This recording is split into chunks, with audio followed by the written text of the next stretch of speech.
Yes. Yeah. Okay, I can start. You can count it down whenever you're ready to go. Okay. Alright, I check queue config. Okay. Okay, 5, 4, 3, 2, 1, go. Okay, good luck, dude. Thank you. Alright, so this is Mega Man X2. I believe you guys just watched Mega Man X1 by Walrus. So a lot of this will look pretty familiar in terms of like movements and whatnot, but there's an intro stage, he's going to be dashing through it. Of course, he starts with dash, so this is already way faster than X1's intro.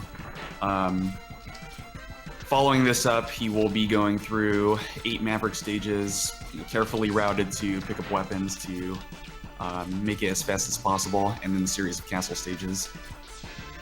So not too much going on right now. He is going to be entering the CFO fight here. This is the intro boss. And you're going to see him kind of like dance around him, kind of keeping his distance. And he's doing this for a reason. With every shot as far away as possible, he's basically setting himself up to get a head start on every charge. So by kind of doing that little dance around him, he's maximizing DPS. He's not just doing that to play around. So pretty good fight there. Yeah. And from here, Nero will be entering... Well, there's a cutscene first. This game has a nice amount of cutscenes. Nero's going to be entering the Wire Sponge stage from here. And immediately, he's going to be picking up the heart. And you're going to see him pick up pretty much every upgrade in this game. And by pretty much every upgrade, I mean every upgrade.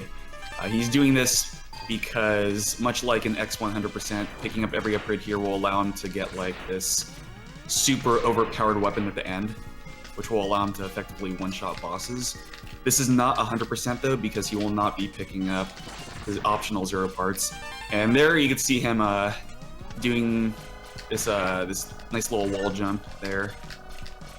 He's abusing the fact that as long as you're within 7 pixels of a wall, you can get a wall kick off of it. So he didn't even have to turn around to get that wall kick. He just had to be within 7 pixels, and it's pretty tight. Not actually bonking the ceiling. The weather patterns here are random. No, I Ideally, he cannot wants clear get weather gap followed jump. by sunny. Yeah, gap jumps are pretty hard. X2 gap jumps are slightly easier than X1 gap jumps, but they're still pretty tight to actually like get through the hall at the top of a ladder. Alright, so here's the Wire Sponge fight. Nero is going to be inflicting 22 damage, and then from there he's going to be waiting until Sponge grabs the ceiling again. So let's see what happens here. Oh, looks like he got the God pattern. Wait. Oh yeah, he mistimed one of those shots. So once you do over 22 damage to the Sponge, his next pattern, provided he's on the ground, will be a rain dance in which he's invulnerable, which you saw there. To avoid that, you want him to grab the ceiling, because when he grabs the ceiling, he has to go through that entire like cycle before he lands back on the ground. And as long as you do that, generally speaking, you can kill him before he does that rain dance. But you know, a slight flub there, but that's fine. Now that we saw that God pattern go to waste, I'd like to say that we got a $5 donation from JKL87.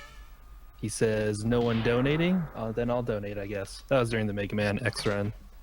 And then Walrus did come through on his promise. He donated $60 for his Deathless run, and he says, good luck, Nero. Nice. Thank you. Yeah, thank you so much for the donations. What time did Walrus get? It's like a low 35, mid 35. I don't remember. 35 3x? That's pretty good for a marathon. It's like really good. Alright, so this is Gator stage. He's getting the X-Buster upgrade right now. typically speaking, I think it's intended for you to have air dash Nice. or burner to get this, but Wire makes it. Oh, the GDQ death right there. GDQ です。 That's pretty tight. Yeah, it's pretty easy to slip up onto spikes. But after beating Wire Sponge, Nero did obtain Wire Chain.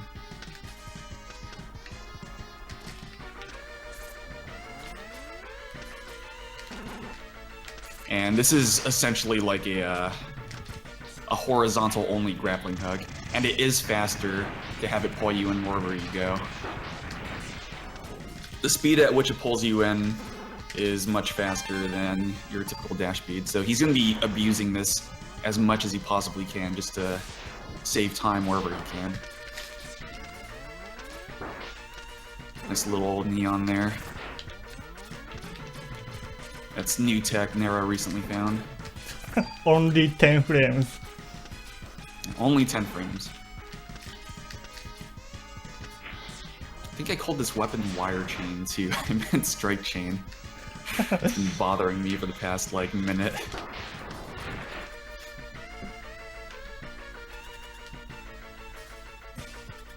Alright, so now Nero's going into the Gator fight. I'm going to stay quiet for this one.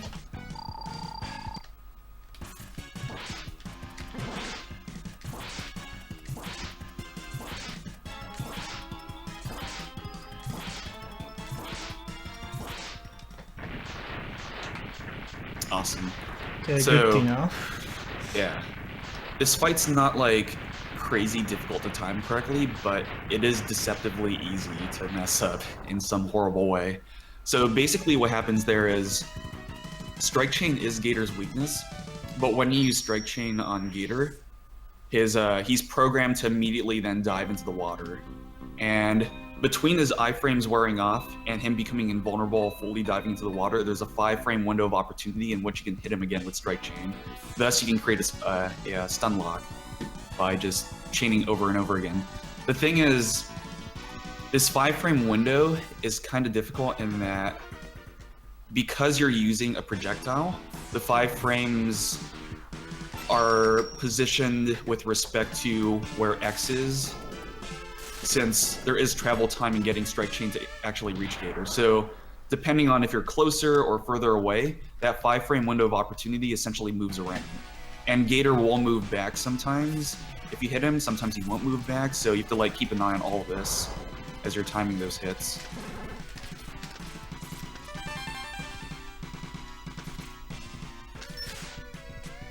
Alright, so Stag Stage. Just continuing on, picking up all the upgrades. No, what?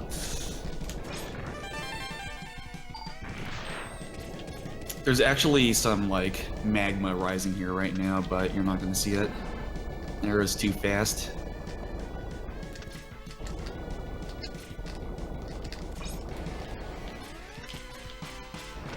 The climbing here is super impressive. And to speed up the climb as much as possible, Nero's opting to land on every ledge he can, since jumping from a ledge while standing is much faster than strictly wall climbing. And here, Nero's setting up for a fully charged shot to open up with on the stag fight.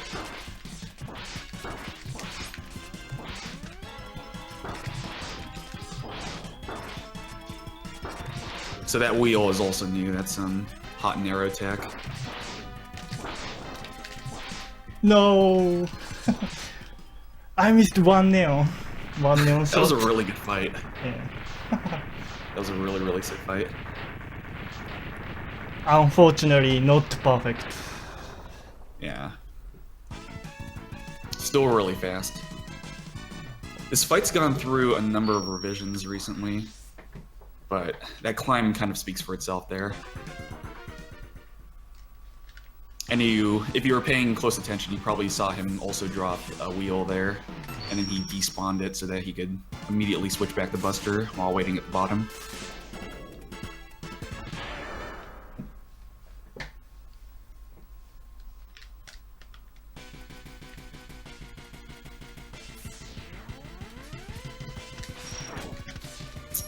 hate this guy. No. The impossible barrier attacker. So what he was trying to do there was get a buster shot off such that right when the barrier attacker basically comes on screen and has its hitbox there, the buster shot's already like kind of like behind the shield and inside the hitbox, so it kills him in one hit.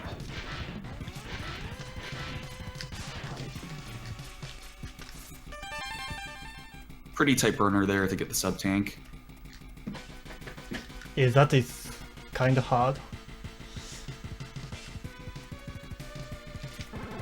No, why?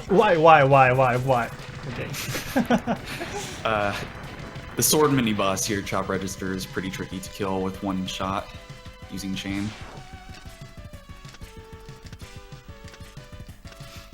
It's much easier using Charge Silk or Charge Slicer, but Nero doesn't have those options available right now.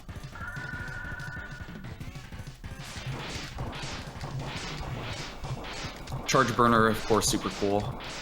Another weapon that allows Nero to get through stages fairly quickly, much like Strike Chain.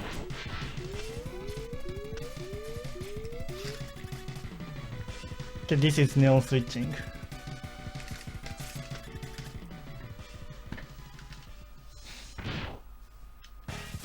Tailspin. The Gameo Neon Switch. Tailspin. Yo, wait. Alright, so Centipede here is a pretty complicated No! fight, and No. okay, that sucks. I'm not gonna be able to walk through everything this guy can do, but ideally what Nero wanted is a tailspin here in the bottom right. Even the bottom left would suffice, assuming he's like prepared for that. But basically, if Centipede does a tailspin, then it's possible for Nero to get him into a glitch where the tail does not go back to Centipede, and it just continues to orbit around X, pretty much indefinitely. And that allows Centipede to just like stay still.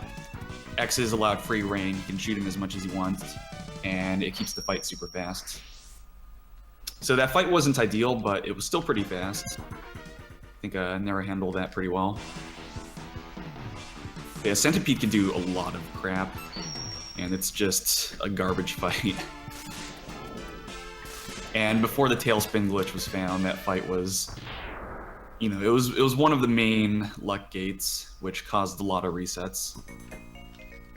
It still technically is, but it was way worse prior to that glitch being found. Nero's gonna take the right armor here. He's gonna punch off the ledge for some super speed to get this heart.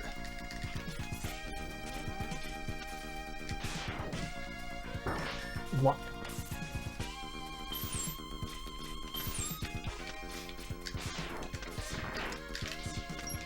Why? And coming up is a mini boss, Goodbye. which Nero is not going to fight. Skipping that mini boss is, for whatever reason, super easy. Like, you can use Charge Burner, Charge Chain, Charge Silk.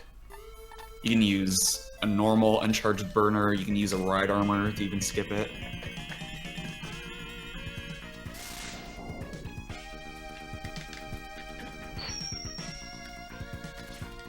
In this case, as long as you're burning the right spot, then you just fly right by him. So there, Nero got the helmet upgrade. You're probably not going to see it ever again. Unless he goofs around with it.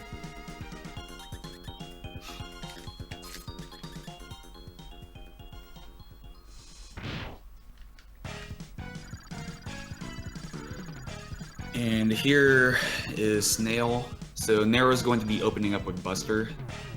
This is mainly to reduce or mitigate luck, since Snail can choose to open up by just hiding in his shell. And if you go in straight with Magnet, then there's a chance that you won't hit him. Buster kind of forces Snail's hand, and it keeps him open. And from there, he just switches to Magnet, does a Charge Magnet, and kills him pretty quickly. It was a good fight.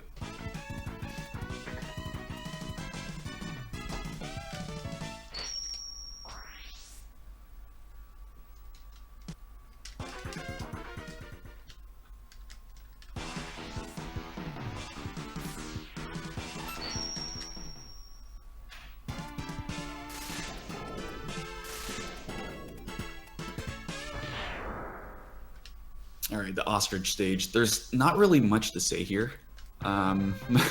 He's just gonna be riding a bike and hoping he hits a decently tight window to grab a heart without needing to slow down at the end of the bike ride. My D-pad, what? So those first 3 enemies in this stage are actually really important. You don't want to take damage against them, because there's a series of item refills leading up to the heart, and if you have like any damage on you or you're low on weapon energy and you don't switch back to Buster or something, those will stop you, and it makes the turnaround a lot more awkward, since of course it's a Mega Man game, so when you're picking up an item refill, the game comes to a complete halt. And since Bike is moving so fast, it's just really annoying doing that turnaround when the game is like stopping completely.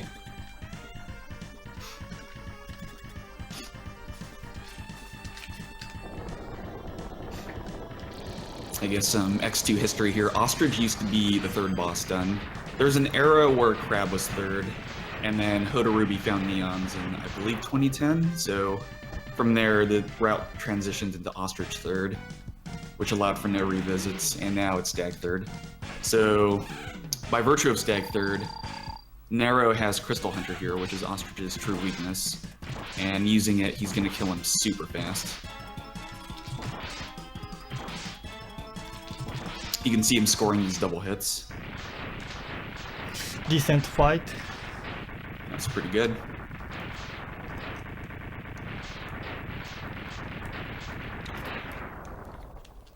Ostrich 3rd is not good route. Ostrich 3rd sucks, man. That's so in Ostrich 3rd you have the Buster Duel Ostrich, and it's a really hard fight. So in the end, it just makes way more sense to Buster Duel Stag, which does the exact same damage per dash shot as his actual weakness, Bubble. And then by doing that, you just get like a really good weakness for another boss fight, which you wouldn't have otherwise.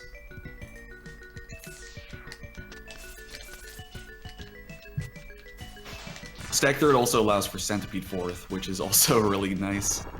In Ostrich 3rd, you have to fight Centipede 7, which, well, you don't want a super luck-dependent boss that late.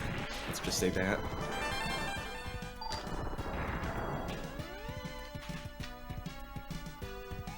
So Sonic Slicer makes quick work of that mechanical fish guy. And Nero's just going through the stage from here with lots of burner, lots of chain.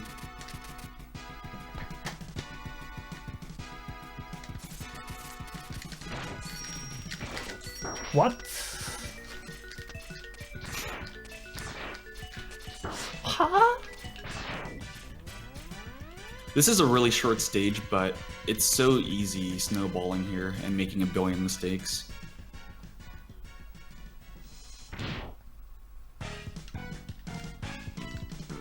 Alright, let's see what kind of crab fight we get here. And by we, I mean Nero, the person playing this. Nice bubble.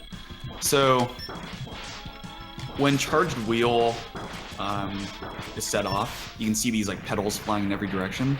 It turns out that the petals themselves have a hitbox, of course, but in the epicenter where the petals originate from, there's a lingering hitbox there. So, through careful placement, Nero's able to set up kills such that a petal hits Crab, and then Crab jumps up to where the epicenter was, and then takes another charged hit there. Shout out to Gameo Senpai. Gameo was a pretty cool innovator of strats for this game. Yeah, From the Purecast community. nice. Did lots of work in this game throughout 2013.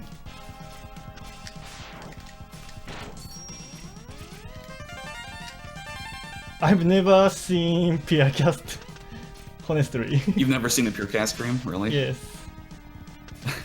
I watched Gameo and Magu a lot back in late 2013 when I first discovered Purecast. 2013. And I was like, whoa, there's like these X2 runners I'd never seen before. They're doing all these crazy strats. What's going on? This is awesome. Nice. Alright, so Nero got Giga Crush there. You're never gonna see it again either. No. The demo forces you to watch it, so that wasn't Nero just deciding to use Giga Crush. Alright, so these junk robots, they can choose to stand at the beginning, or they can do like a variety of jumps, or even just like an attack. So there you go, an attack. That's pretty good. Ideally, you want them to just like stand there and not do anything. That compared to like a gigantic jump is a pretty big time difference.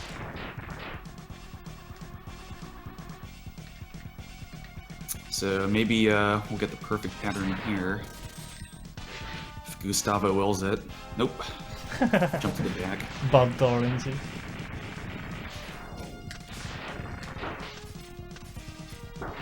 No.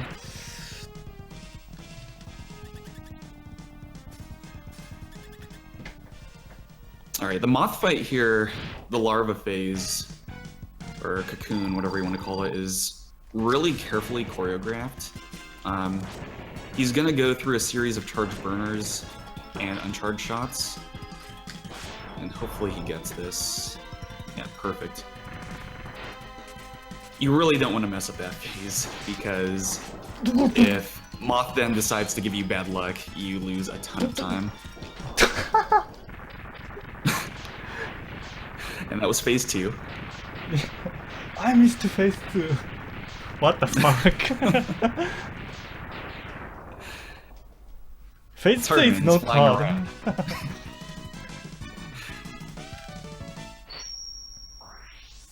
Yeah, from there for phase 2, it's just one charged burner and then 2 more shots.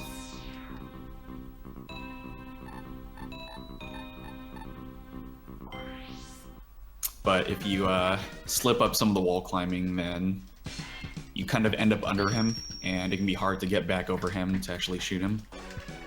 Okay, can I get triple chain? I hope so. Impossible! Ugh. Didn't die though. Okay. So, in Counter 1, this is a really cool stage because it really shows off the variety of weapons and their uses in this game. And Nero's gonna use pretty much every weapon here. I think there's like, 1 or 2 he won't be using, but almost every weapon that he's collected in this game will make a cameo appearance in this stage. And throughout the stage, you're kind of like holding on to charges, you're constantly wall climbing, so for those who haven't like played it, yes, this is very taxing on your hands. Yeah. It's extremely tiring, and it's the kind of stage you never want to practice multiple times in a row, just because of how exhausting it is on your thumb. War kick! And this is a violin, the gorilla. So the fight seemed pretty uneventful there. He is weak to bubble, and charged bubble does a lot, so X is kind of just standing in his face. But it's pretty luck dependent whether or not you get a super sick fight here. So violin can do a number of different things, and I don't know. Ideally, you kind of just want him to like jump, or do something that doesn't create a lot of lag, which is his wrecking ball flying around, or make those blocks appear. Because when he's making those blocks appear throughout the room, he's invulnerable.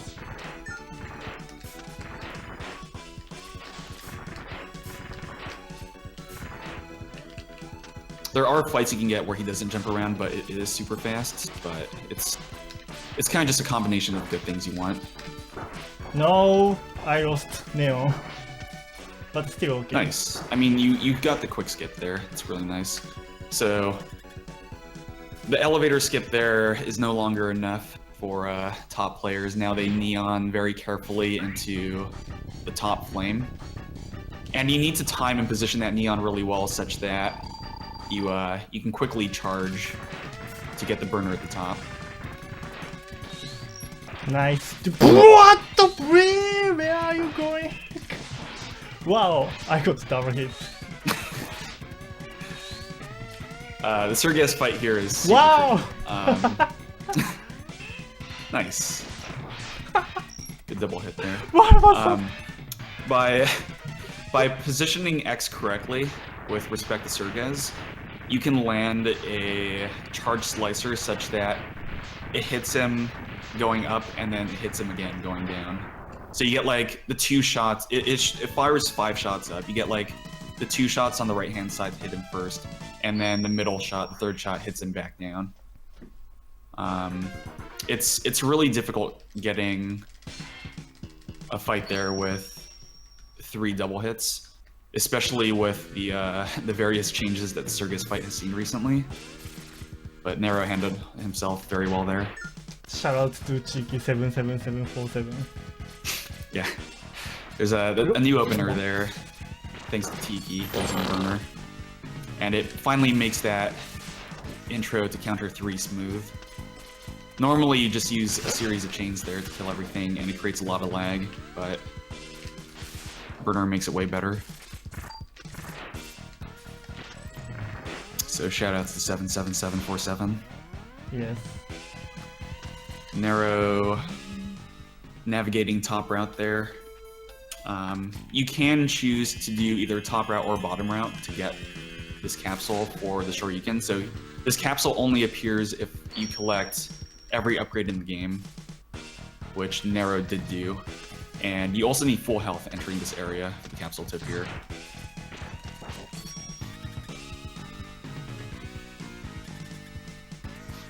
But yeah, of course Nero picked top route since top route is faster.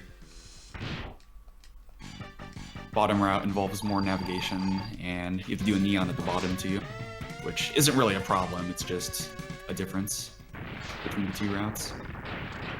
So, Nero now has Shoryuken. You saw it used there to kill Agile super fast. Unlike Hadoken, which you saw in X1 just 30 minutes ago, this is not a one-hit KO weapon. Strictly speaking, it's not a one-hit shot, like a one-shot kill type weapon. What it does instead is it does damage per contacting frame. So Hadoken does, I believe it's just strictly 32 damage on like the first frame of contact, assuming the enemy's not shielding or something. This weapon does a different number of damage per frame depending on the boss you're using it against. But provided you use it correctly, it's effectively a one-shot kill. So Nero's going to be positioning himself such that he gets like this really clean diagonal along every boss. And by doing that, he's basically going to ensure what's effectively a one-hit KO every single time.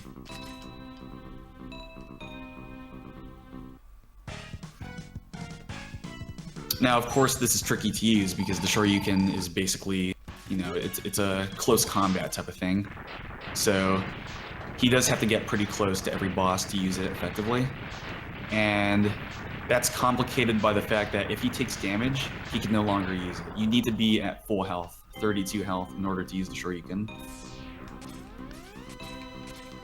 So nice crab fight there. He jumped over crab to manipulate crab into jumping straight up.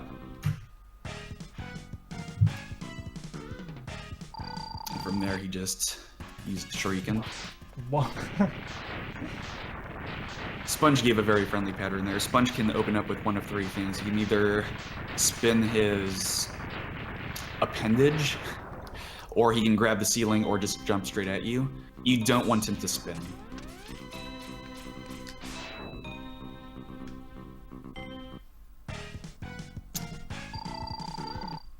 Alright, going into Moth here. So this requires 2 Shoryukens. You can't kill Moth with a single Shoryuken here. His first phase will always be left with this much health. Yeah, frame perfect. So that's just a nice Shoryuken to finish him off. So.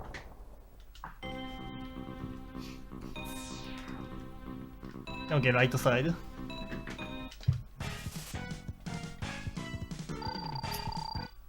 Yeah, so he cleared all the bosses on the left. Interesting routing there. Centipede's kind of tricky to kill in one hit. It's kind of tight, so every now and then you will miss it.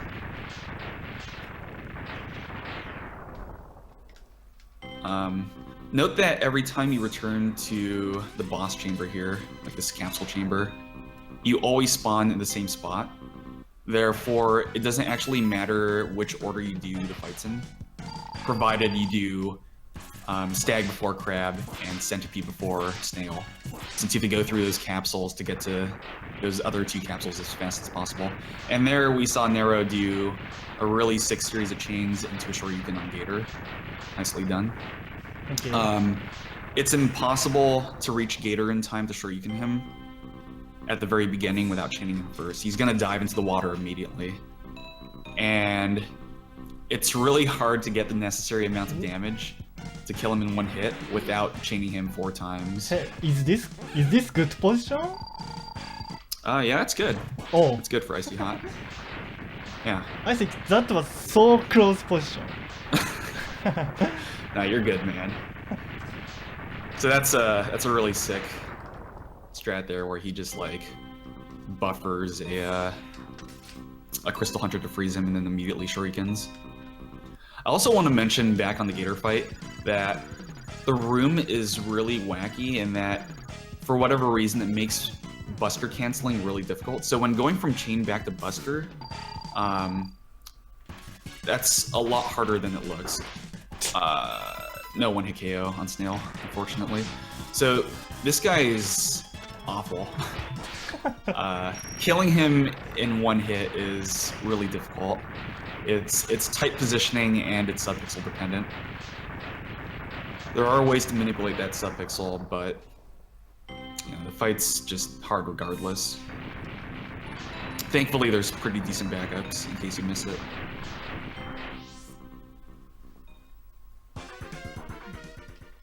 I don't know that backup. It's okay, you don't need backups. This is lightning fast gameplay. Alright, so this is the final stage. So time will be coming up in like another minute and a half, assuming all things go smoothly. You probably recognize this stage. Yes, it's the first like third of Centipede stage. So it turns out that the place X was looking for is directly under where Chop Register was.